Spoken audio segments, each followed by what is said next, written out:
unang gagawin natin guys, durugin natin yung bawang. Dikdikin natin. Ito ang ginagawa ko ganito.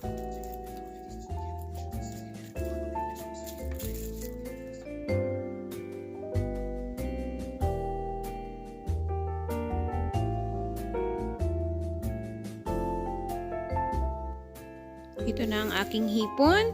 Ngayon, lalagyan natin siya ng una, ground black pepper. And then, lalagyan natin ng kaunting salt.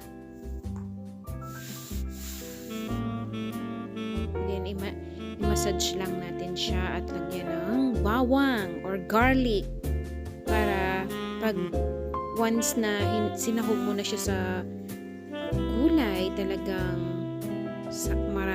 malasang-malasa na siya. At lagyan natin ng all-purpose seasoning. So, ngayon, ito yung aking sibuyas. Napakalaki niyan, guys. Kukuha lang tayo ng mga 1/4.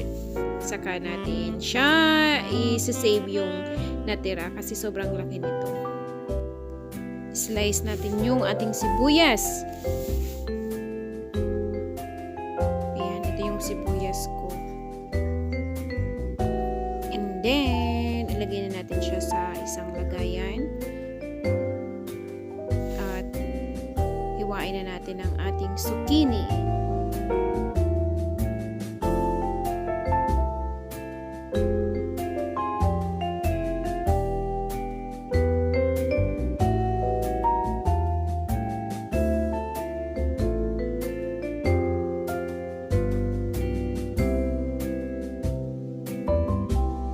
Ito na ang ating shrimp na minarinate natin. Ngayon, lulutuin na natin siya.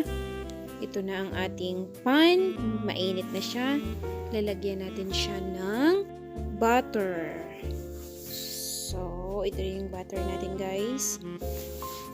Ilalagay ko na lang sa description ang ating mga recipe dito. So, ilagay natin yung shrimp. Fry na natin siya. Huwag lang natin siyang overcook. Kailangan tama lang.